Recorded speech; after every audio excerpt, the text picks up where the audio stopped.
La communauté internationale reste mobilisée pour le Mali. L'Afrique du Sud a offert cet après-midi des vivres de première nécessité de plus de 4 milliards de francs CFA à notre pays. Et la SENSAD vient de remettre un chèque de 500 millions de francs CFA pour la MISMA. Les dons ont été remis au président de la République par intérim. La formation de l'Union européenne en faveur de l'armée malienne se précise. Le ministre allemand de la Défense s'est rendu aujourd'hui à Koulikoro, au camp Boubacar Sadassi, pour vérifier si tout est fin prêt pour le bon déroulement de la mission. Notre dossier du jour traite de la forte chaleur en ce mois de mars. Cette année, la canicule a débuté plus tôt que l'année dernière avec une température de 39 degrés. Quelles sont les causes de cette chaleur précoce et comment s'en protéger? Les réponses tout à l'heure en fin de journal.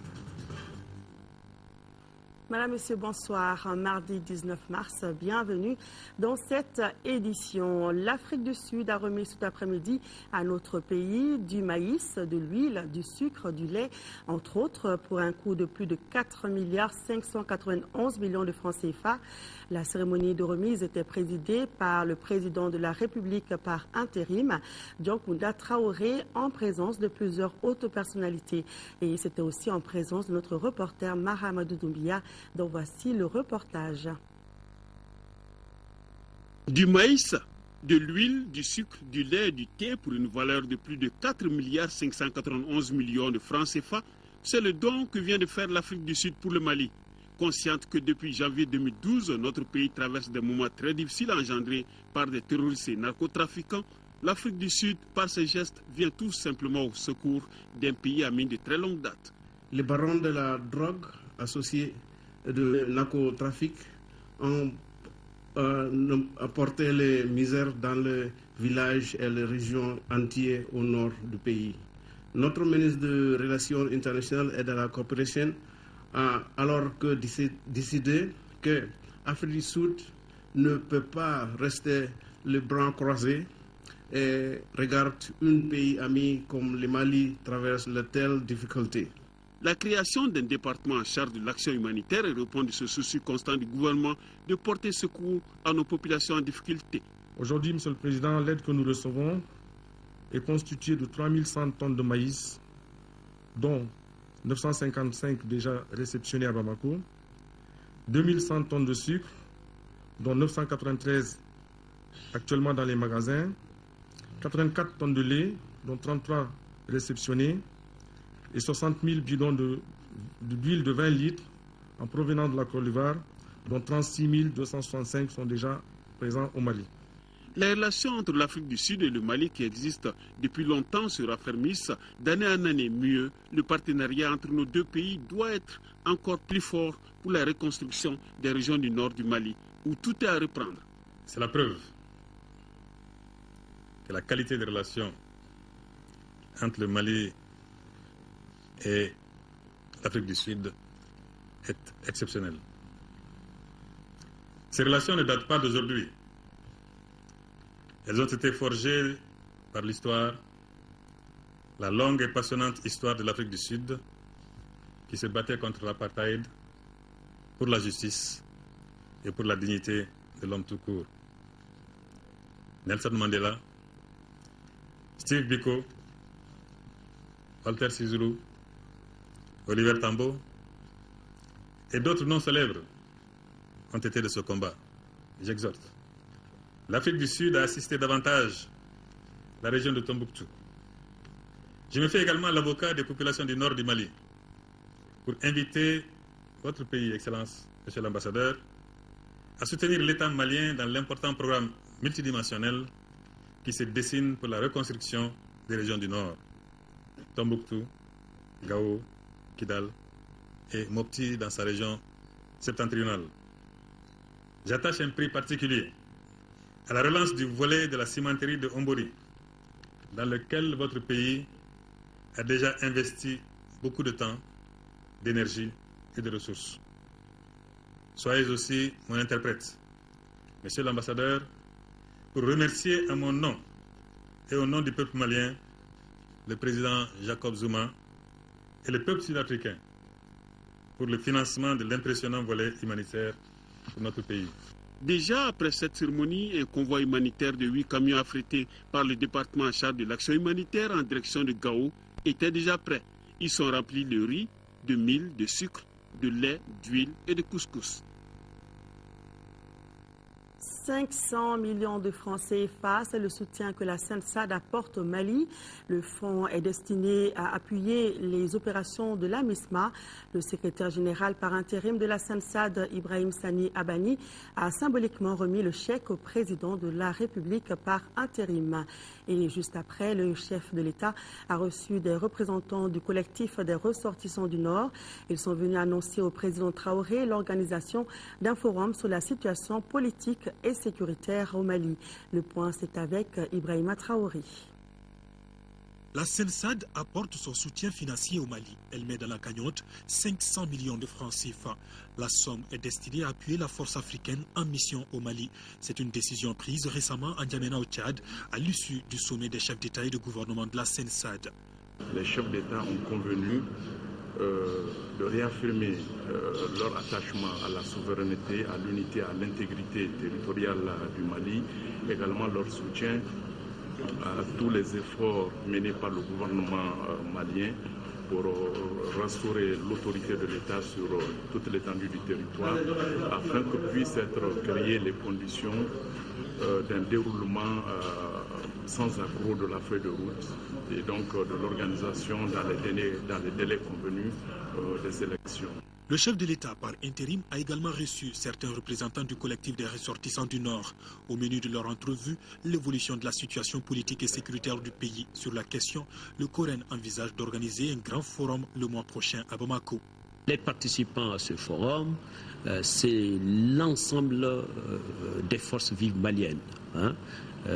Les ressortissants du Nord, les communautés du Nord à travers les représentants légitimes, les notabilités du Nord, mais également les communautés des autres régions du Mali, la diaspora, mais également des organisations internationales qui disposent de compétences avérées dans les différents thèmes qui sont donc prévus au forum. La date précise de la rencontre sera communiquée dans les prochains jours, indique le président du collectif des ressortissants du Nord. Le vice-président de la Banque mondiale pour l'Afrique de l'Ouest a achevé hier sa visite au Mali par une conférence de presse. Mactar Diop a fait le point de son séjour dans notre pays, marqué par la relance de la coopération entre le Mali et l'institution financière. Actuellement, environ 90 milliards de francs CFA sont mobilisés pour le Mali. Ibrahima Traoré était à la conférence. 3 grandes opérations sont engagées au Mali par la Banque mondiale. La première, déjà en cours, vise à accompagner le pays à réussir sa transition. La banque a décaissé pour cela 30 milliards de francs CFA. Elle entend procéder très vite à un financement additionnel de 10 milliards de francs CFA. Dans les 2 mois à venir, il est prévu une opération pour les filets sociaux, une action qui coûtera environ 35 milliards de francs CFA. La dernière opération est un appui budgétaire de 30 milliards de francs CFA. Nous espérons tous, en tant qu'amis du Mali, que le processus politique va se passer de manière, va être conclu de manière positive et que les élections vont avoir lieu selon le calendrier que les autorités vont finaliser, car nous pensons que cela va permettre de créer une situation qui soit une situation un peu plus stable au point de vue institutionnel et permettre aussi au reste du monde de continuer à apporter le soutien dont le Mali a tant besoin. La Banque mondiale concrétise ainsi son engagement à soutenir le Mali dans cette phase difficile de son histoire. Mactar Diop rassure que son institution continuera à défendre les dossiers du Mali pour mobiliser davantage la communauté internationale. La formation de l'Union européenne en faveur de l'armée malienne se précise. Le ministre allemand de la Défense en visite dans notre pays s'est rendu à Koulikoro. Thomas de Mézières était au camp Boubacar Sadassi qui doit abriter la formation pour voir le niveau des travaux indispensables au bon déroulement de l'activité. Il était accompagné par son homologue malien, le général Yamoussa Kamara, et le chef de la mission de formation de l'Union européenne. Fousseni Tunkara pour les détails de cette visite. L'amitié entre le Mali et l'Allemagne se renforce. Pour preuve, le camp Boubacar Sadassi, qui doit abriter la formation destinée aux militaires, vient d'accueillir le ministre allemand de la Défense. Thomas Mezier dit venir s'imprégner de l'état d'avancement des préparatifs de cette formation qui débutera le 2 juillet prochain selon le calendrier fixé par les autorités militaires en charge de la question. Au cours de cette visite qui a duré 3 heures de temps, le ministre allemand, accompagné par son homologue du Mali, a pu constater de visu les travaux en cours. Il s'agit du chantier de l'infirmerie, des logements pour les formateurs en rénovation et le chia.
Des assistants parlementaires et personnels législatifs.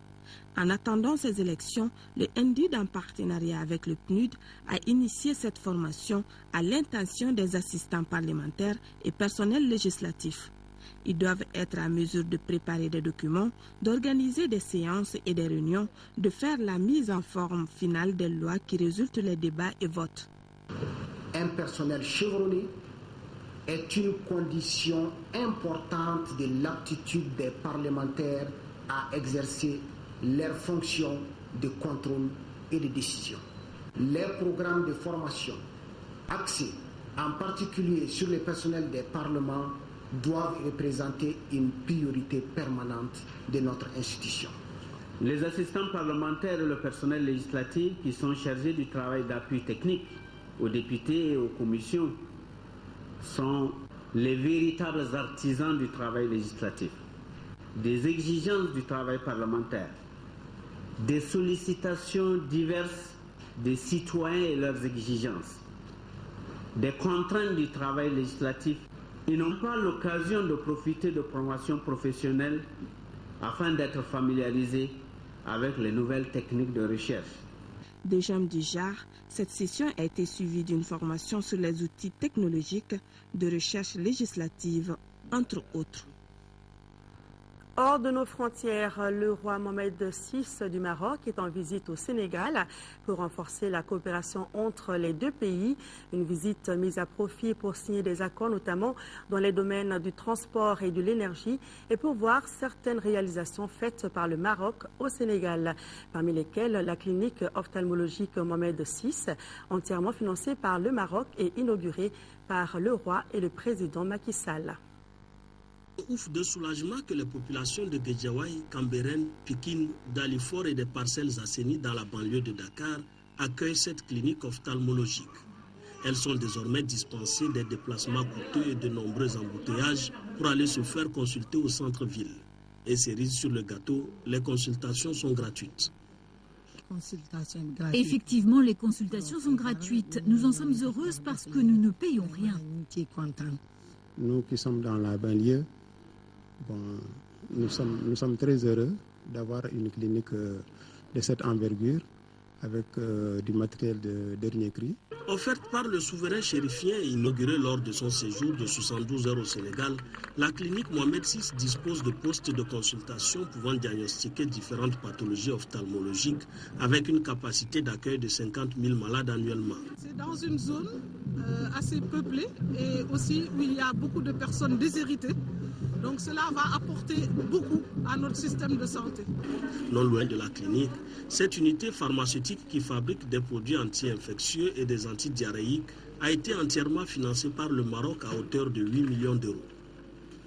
Avec cette usine, nous espérons donner aux patients sénégalais un produit de qualité avec des prix accessibles et nous espérons aussi exporter ces produits dans la région, dans les pays avoisinants. Le Sénégal et le Maroc ont en outre signé 2 accords de coopération dans les domaines du transport et des énergies. Après le contentieux qui avait entraîné en 2009 l'arrêt des activités de la compagnie aérienne Air Sénégal International, c'est désormais le réchauffement entre Dakar et Rabat. Et le roi du Maroc, Mohamed VI, est également attendu en Côte d'Ivoire et au Gabon. Retour à l'actualité nationale. Certaines zones du nord du Mali se préparent pour l'organisation des élections. Pour voir la faisabilité de ce scrutin du 31 juillet, une mission de la CENI a séjourné à Tombouctou. Les responsables ont échangé avec les autorités communales, la CENI locale, les membres du comité de crise et les notables. C'est un reportage de la DIRPA avec la voix de Adama Djimidi.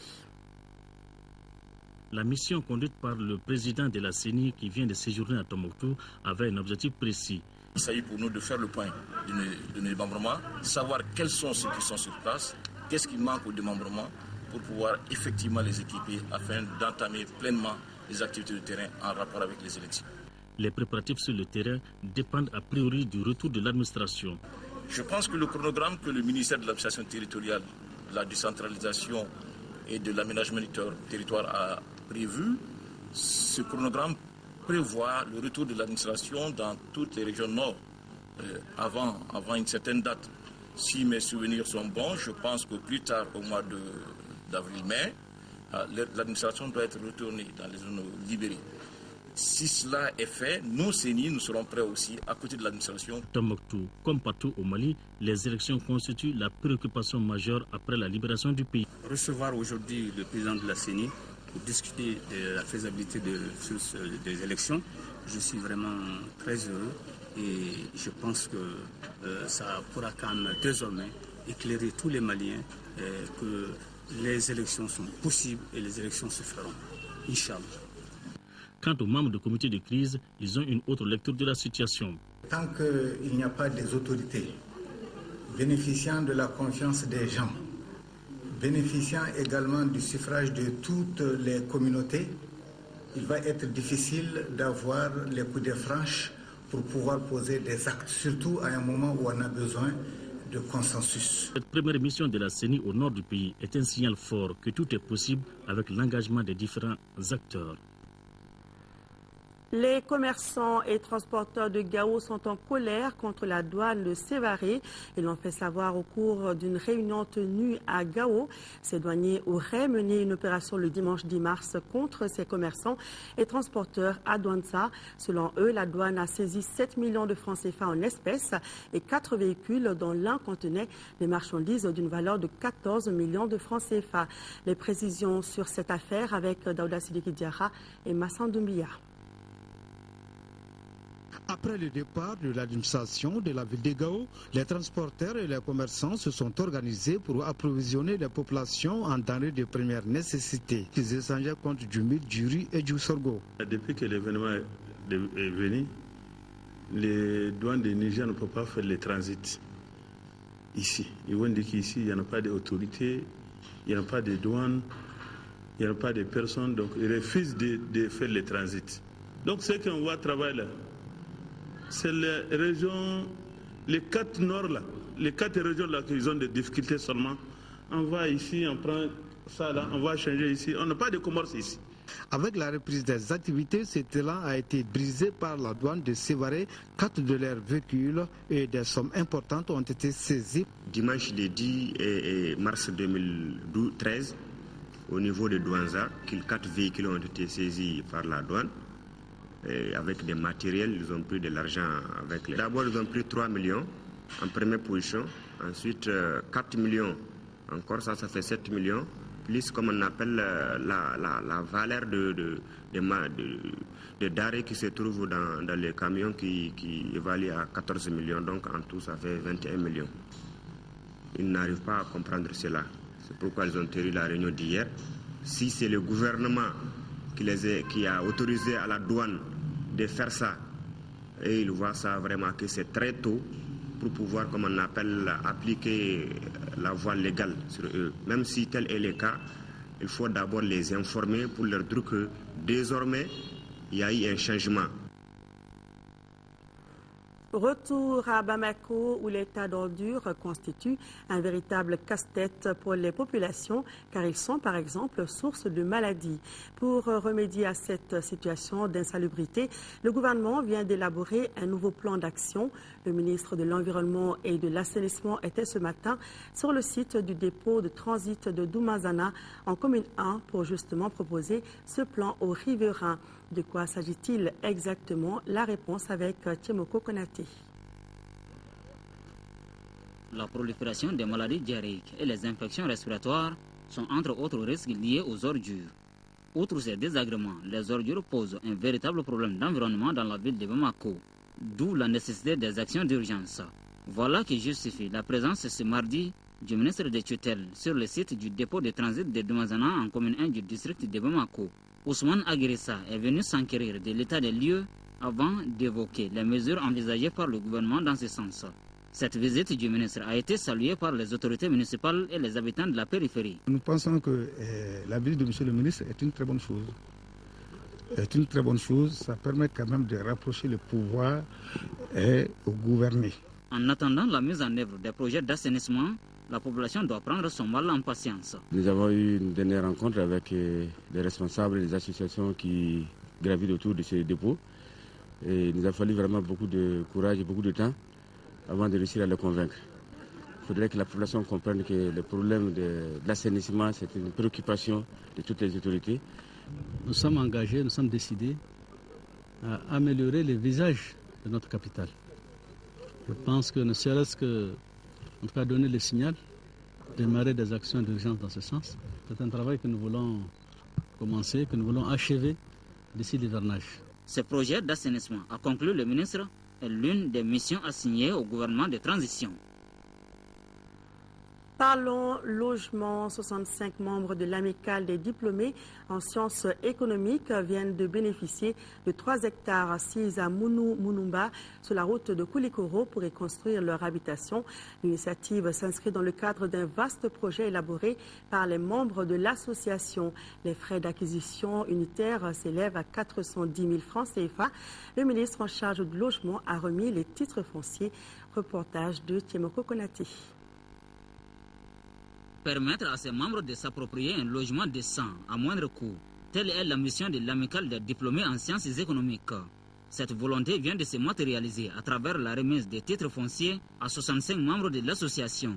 C'est une superficie de 3 hectares qui est répartie entre les 0 bénéficiaires.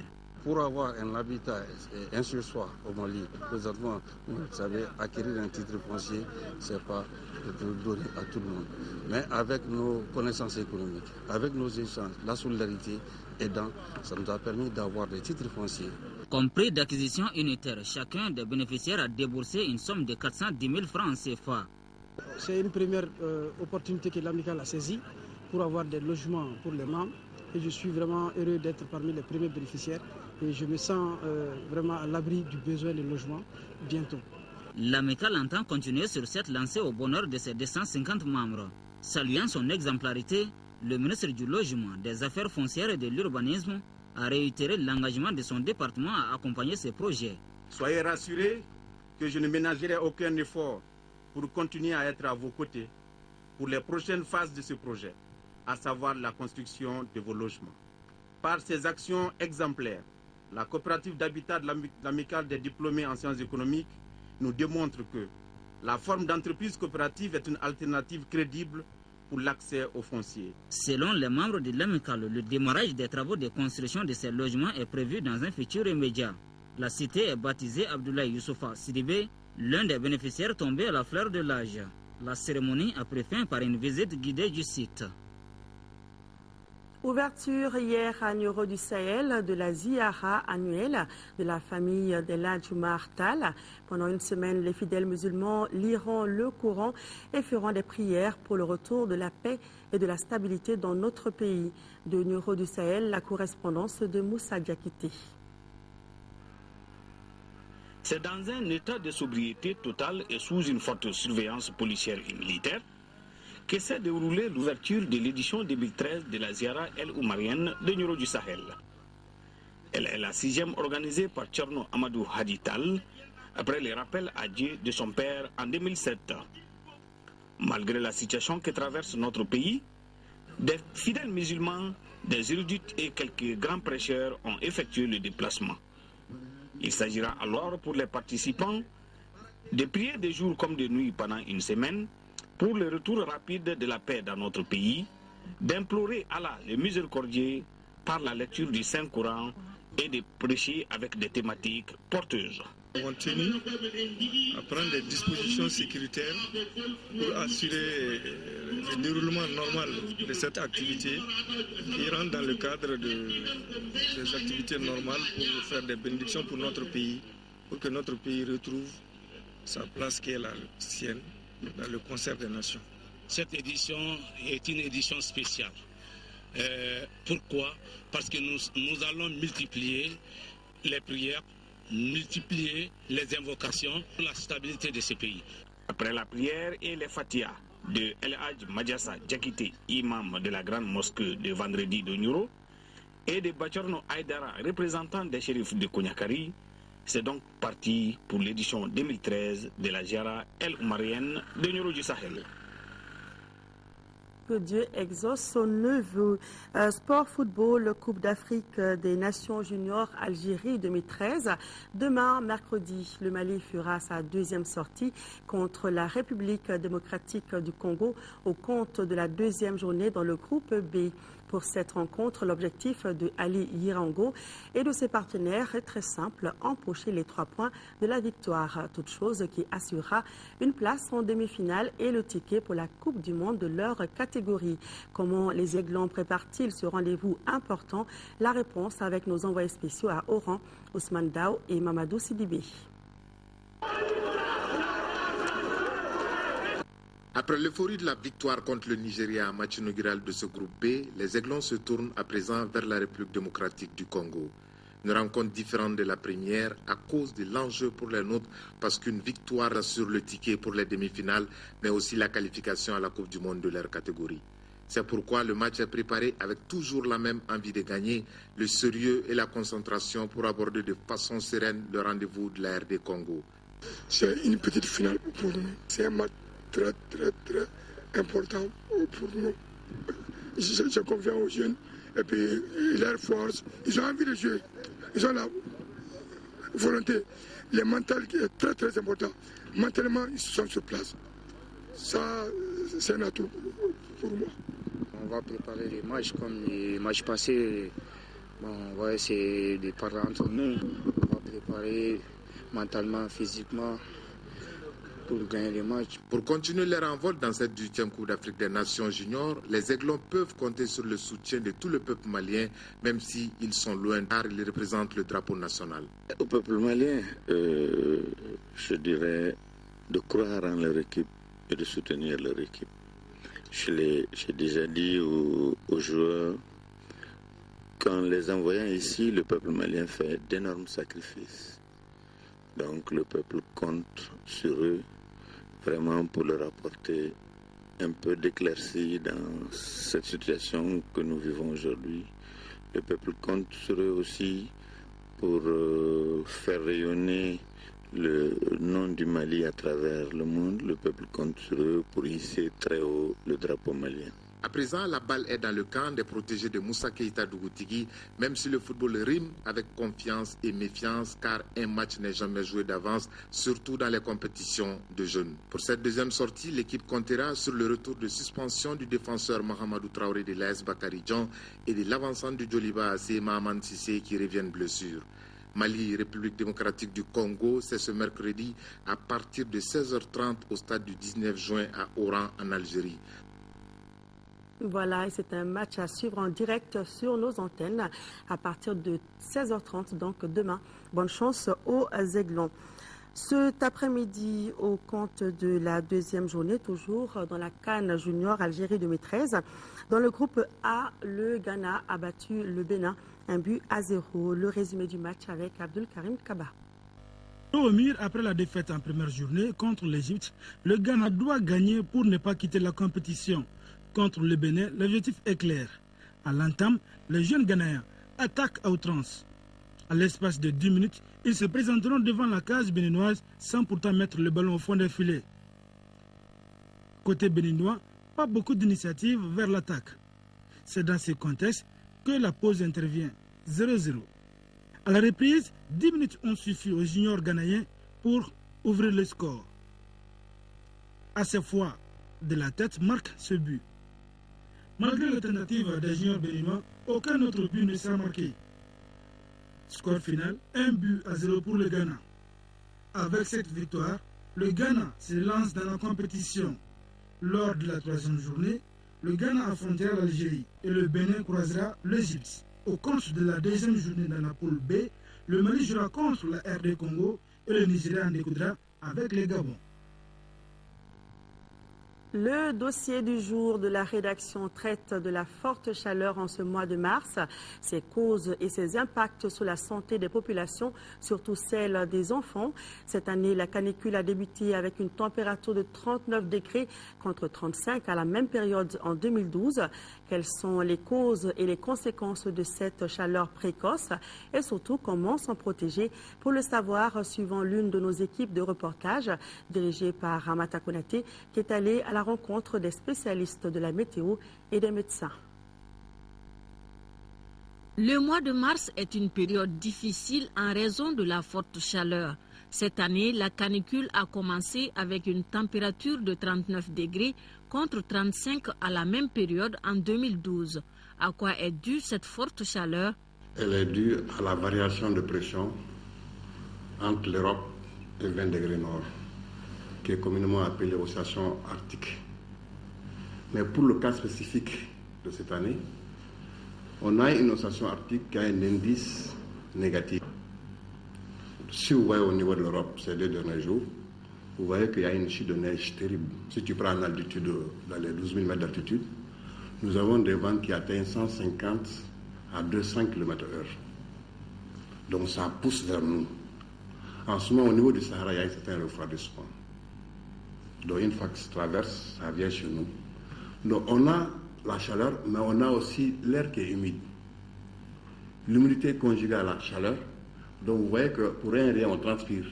À cause de cette interconnexion entre l'atmosphère, l'océan et la terre, le centre et le sud du pays, dont Bamako, connaissent une température qui varie entre 40 et 45 degrés. Cette chaleur a des conséquences sur la santé des populations, surtout celle des personnes âgées et des enfants. D'abord, l'enfant peut présenter des crampes. Ces crampes peuvent intéresser les membres, notamment les doigts. Mais l'enfant peut aussi présenter des états d'agitation, des cris, et même il s'épuise au moindre effort physique. La forte chaleur est aussi à la base de certaines affections ou maladies de la peau. Tout d'abord, on a les enfants qu'on voit beaucoup en consultation pendant la chaleur pour la bourbouille, communément appelée terani en bambara. Les parents appliquent beaucoup de produits là-dessus, ce qui fait que parfois même ça devient de certaines maladies qu'on appelle ici l'eczéma, c'est-à-dire comme une allergie qui gratte énormément. Il y a également les dermites d'irritation des couches.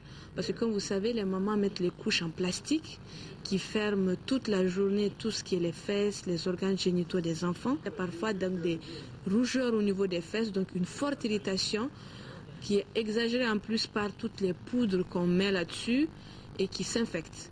Également chez les femmes dépigmentées, il y a un risque de cancérisation de la peau.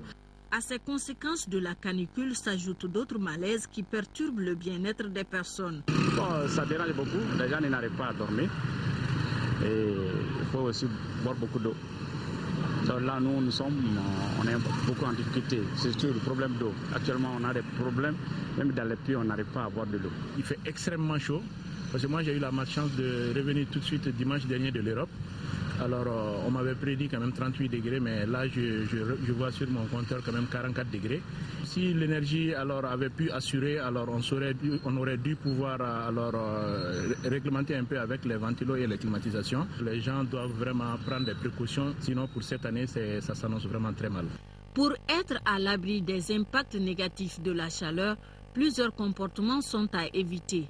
Il s'agit surtout d'éviter de mettre des habits chauds ou lourds sur les nouveau-nés, de se promener sous le soleil ardent, de dormir dans une chambre hermétiquement fermée ou de mettre des chaussures fermées. Par contre, certaines dispositions peuvent être prises en vue d'amoindrir les effets de la chaleur.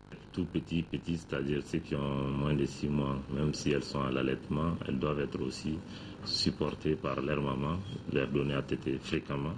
Et ceux qui ont l'âge de boire de l'eau, très souvent il faut les assister pour qu'ils puissent boire de l'eau. La première des choses, c'est éviter tous les produits irritants pendant la chaleur, tous les savons parfumés.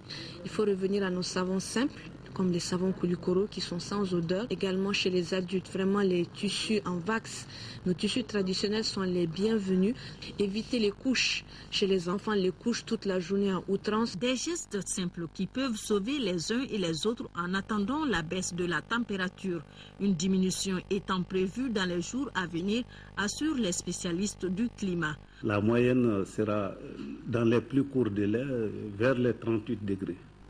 Bon à savoir, si cette forte chaleur continue et avec une certaine humidité provoquant la mousson, cela pourrait favoriser l'arrivée des premières pluies. Celles-ci, selon les prévisions de la météo, sont attendues en mai. Là, merci Ramata pour toutes ces informations et tous ces conseils qui mettent fin d'ailleurs à cette édition que je vous remercie d'avoir suivi. Tout à l'heure, votre émission sur la ligne de front avec Mohamed Touré. Demain, Sira Batili vous donne rendez-vous à 10h et à 13h. Quant à moi, je vous retrouve à 20h. Merci de votre fidélité. Retrouvez nos émissions.